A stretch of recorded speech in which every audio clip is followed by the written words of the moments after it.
on to Little Paul Horrors. I am Little Paul. I am Little Paul. Yeah, me. Thank you for coming. Thank you for visiting. Thank you for watching. Thank you for subscribing. Thank you for all your really nice comments that you leave. And if this is your first time here, welcome to my channel. If this is not your first time here, welcome back. And also like, subscribe, share, like, subscribe, click, if you can. Because you know it's all about the clicking. It's all about that click, don't worry. It's all about that click, don't worry. Anyways, so welcome again to Little Paul Horrors. So today, I'm going to be talking to you about what you see right behind me right here. The new movie that came out this year called Late Night with the Devil. Now, this movie, before we get into the movie itself, into the meat and potatoes, let's talk about the stats of the movie. Let's talk about how this movie came to be. First, this movie did not come out this year. This movie actually was produced in 2022, and it actually came out on March 11th, 2023 at a film festival called South by Southwest in Austin, Texas. That's where it was first premiered. Then it traveled all the way, or it made its way to North America. I guess it was distributed amongst the North American cinema theaters. And it came out on March 22nd, 2024 of this year. And it was directed and written by Colin and Cameron Keynes. So they actually wrote, directed, and actually edited the movie. So they are the people behind, you know, the writing, the script, and the direction of the movie itself as well, and the editing. So from there, the movie itself came out again, as I mentioned, on March 22nd of 2024 on a budget. It was produced on a budget below $2 million, but it made $11.9 million. Not bad, you know, it's not a bad return for less than $2 million. And there's this little secret. I guess you could say it's a secret. I'll just whisper it. They said that this movie, on its third day of release, made $666,666. What? It made $666,666. Okay. A little bit of elements of The Exorcist there, I guess. You know, like in The Exorcist, they were saying that there were all of these horrible things that were happening on set that, you know, delayed the production of the movie. And maybe they're adding that type of suspense. It's like, oh, you know, a movie about the devil that made $666,666 on its third day. Get it? Anyway, so from there, the movie casts the following people. So as you can see behind me, the star of the show is David Dastmalchian, and he plays Jack Delroy, who is the host. And I'll explain to you the host of what later. Then we have Laura Gordon as June Ross Mitchell, who plays the parapsychologist. Ian Bliss as Carmichael Haig. Then Favzul Batsi as Christou. Ingrid Torelli, very annoying, I didn't like her. Ingrid Torelli as Lily Dabo. Rhys O'Terry as Gus McConnell, and then Georgina Haig as Madeline Piper, and then Josh Kwong Tart as Leo Fisk. So that's the cast of the movie. And I really like David, the guy behind me on the poster. He's played in a couple of movies that well known, like you know, Batman, The Dark Knight Rises, and he also played in the second Suicide Squad. He was the guy with all the dots on him, and he's played in other movies. They're not coming to me right now, but he's a good actor. He's a very good character actor, very good. So this movie, for me, wasn't bad, but it wasn't great. I felt like this movie needed more polishing to make it a really good horror movie.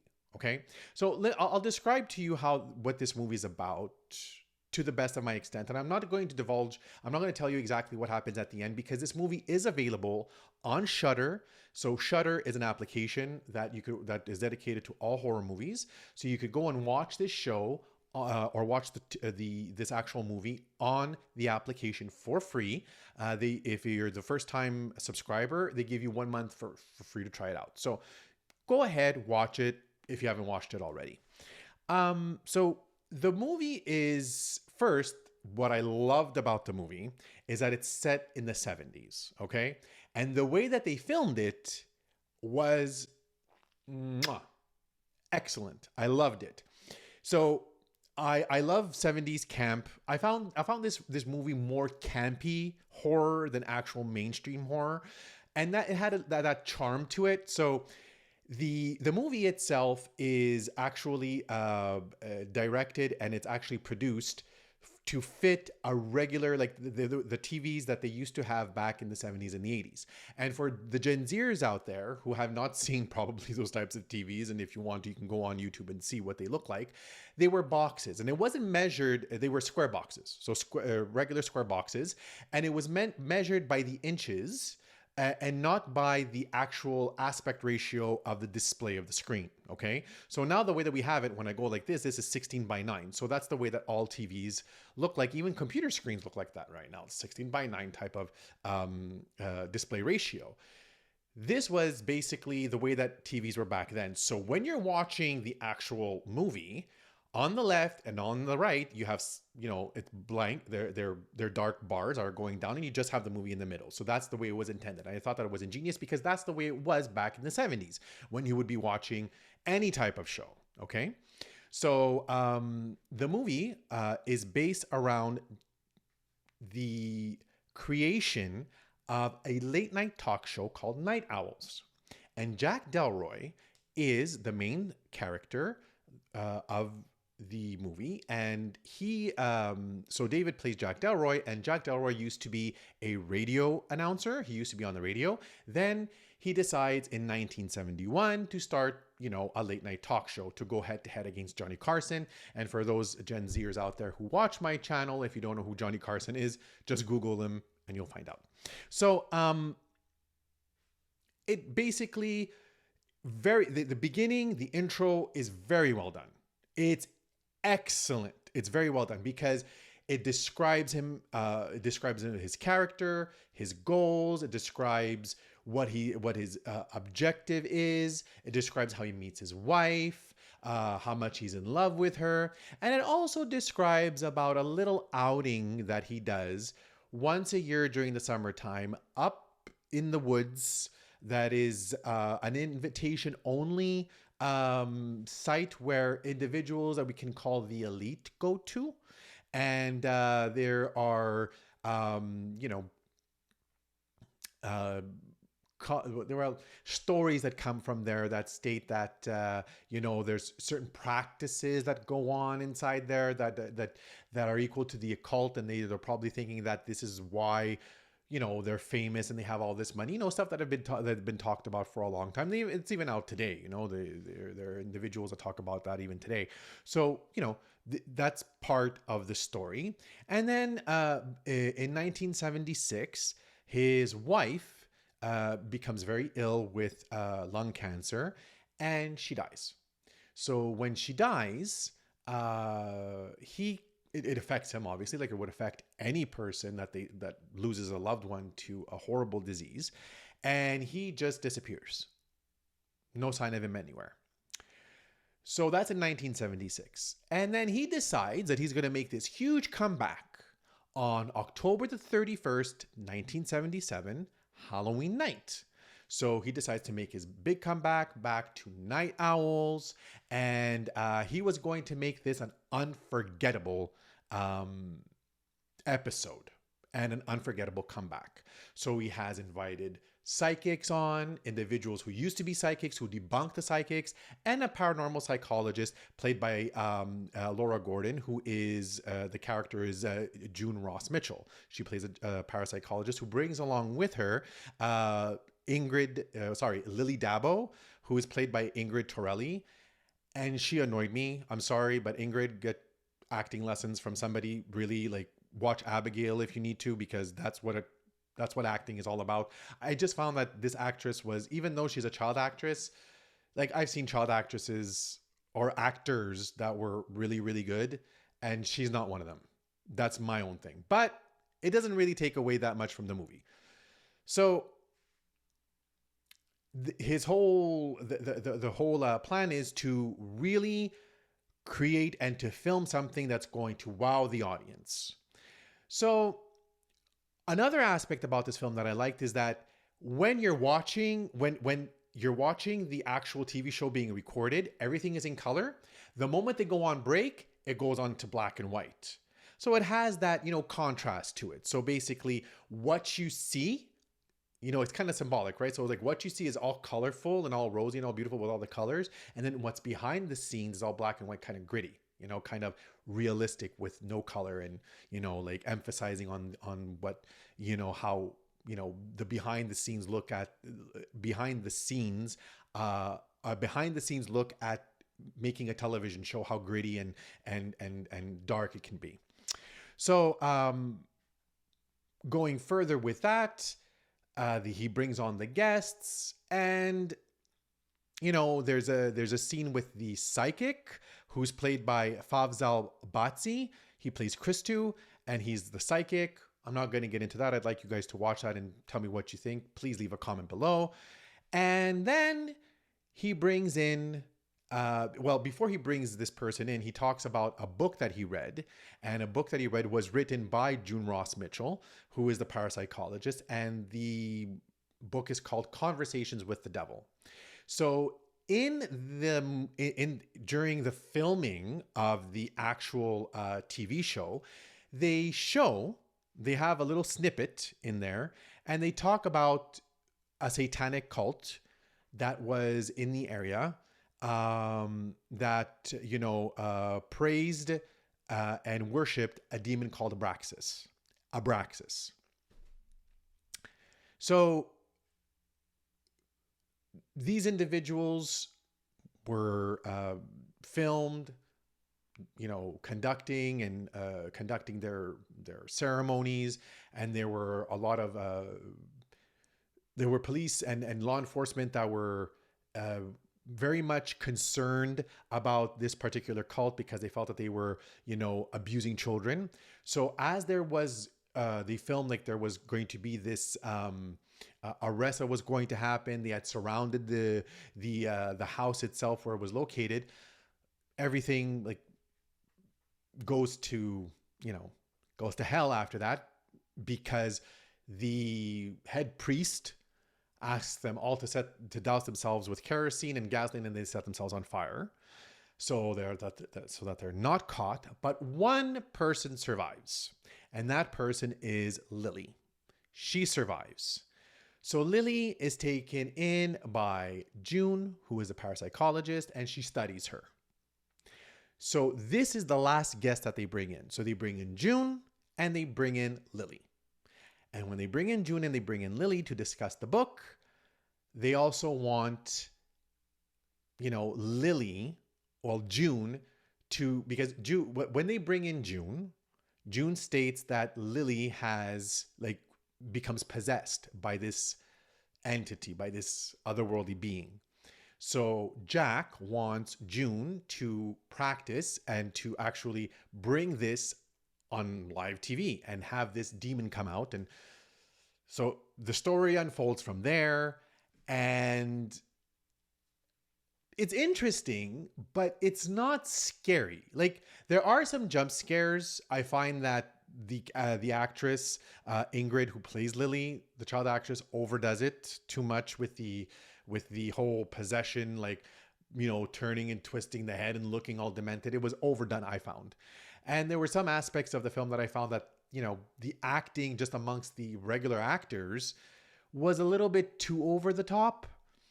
But that's what I think that's why I called it campy, because campy movies do that stuff. But it's like in the middle of campy and serious, I would say. So it has a good balance. It does. It's well balanced. But the special effects leave much to be desired. It's not good. They're not good at all. Even I have watched television series on Netflix that have better special effects than this did, and it was just a little bit too much for me. And it was not well done. Like the special effects were not well done. It was like one aspect, one part of the movie, which I do not want to comment on because again, I want you guys to go and watch it, was not bad. The special effects were not bad. But there are other, scenes I was like, what? Like, really? Like, you couldn't, it just looked really, really fake. Even by 80 standards of horror movies, it looked fake. So I was kind of disappointed with that. But the movie had, like, the movie, the ending of the movie is a surprise. It's very well done, the ending. But there were aspects I found of the movie that needed to be polished. Like, for example, the special effects that needed to be polished. Ingrid, like the actress who plays her, Ingrid, who plays Lily, they should have gotten somebody else. The special effects that they put on her face when she gets possessed, it looked like really cheap, not very well done. And she just was so annoying. I just didn't like her. She just, for me, like, I felt like she was trying to overdo the character. Like Ingrid was overdoing Lily. She was overdoing the character. It was just too much. It was like, okay, you're overacting now. Like you're going to the heights, to the real extremes of overacting a person who is possessed. Yeah, I just didn't believe her. I just found that she was overdoing it because at times the way that she was looking around, I don't know. I didn't like her. I didn't like her at all. I think they could have found somebody else better, but the film is done. The film has been filmed. It's out there. So this is who we have. So you tell me what you think. If you watch the movie, do you think I'm overstating, her portrayal of a possessed person? It's my viewpoint again. This is how I see her. Leave a comment below and tell me what you think. So the movie at the end culminates in this very, it is scary. The ending of the movie culminates in this, like, I thought this was happening, but this wasn't really happening moment. And it is well done.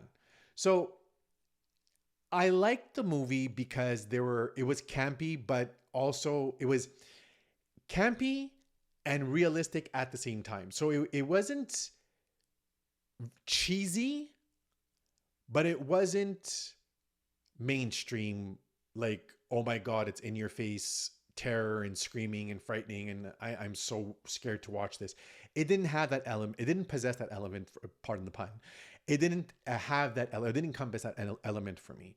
So for me, that's very important. But for other people, it could be different. Like Stephen King, who I like very much. I've read a lot of his books and I've watched a lot of the movies that were made from the books, that were influenced by the books.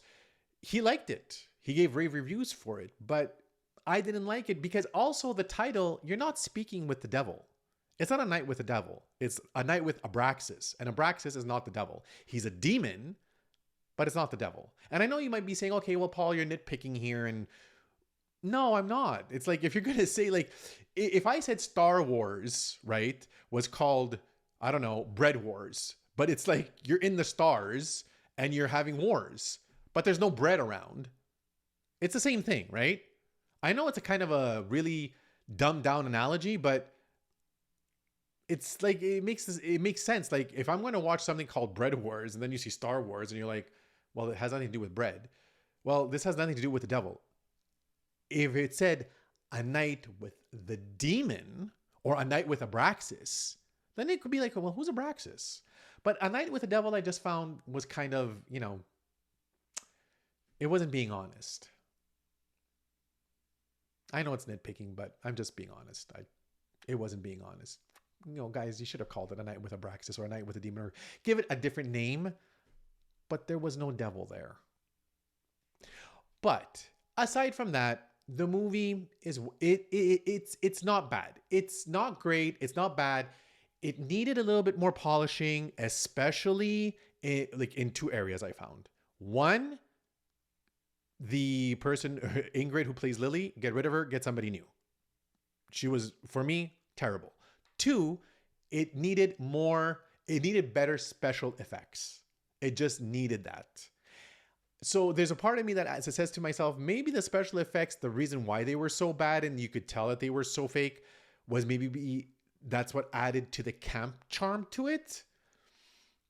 Okay, that's debatable. You could say that. But again, watch the movie and tell me what you think about it. And yeah, I was just, I wasn't impressed, but I wasn't also disappointed. It was in the middle. I would give it a solid 6 out of 10 if I could rate it. Something like that. I think that would be good. But it needed some more work. If it would have gotten rid of Ingrid and had replaced with a better child actor and really worked on the special effects, enough with the overacting, it would have been a solid 8 or 9. It would have done well. And also, one more thing is to change the name. Don't call it A Night with the Devil, because you're not speaking with the devil. You're speaking with another demon. So anyway, that's how I found it. That was my personal outlook. What do you think of what I had to say? Did you think I was right? Did you think I was wrong? Do you have an opinion about this movie? Please leave comments down below, like, share, and subscribe to the channel, please, because as I've mentioned before, I'm a very small channel on a very, very huge platform. So I'm here to entertain. I'm also here to inform. And I would like to say, again, thank you very much for visiting my channel. And please, let me know what you think of what I had to say. And until the next time, enjoy the show.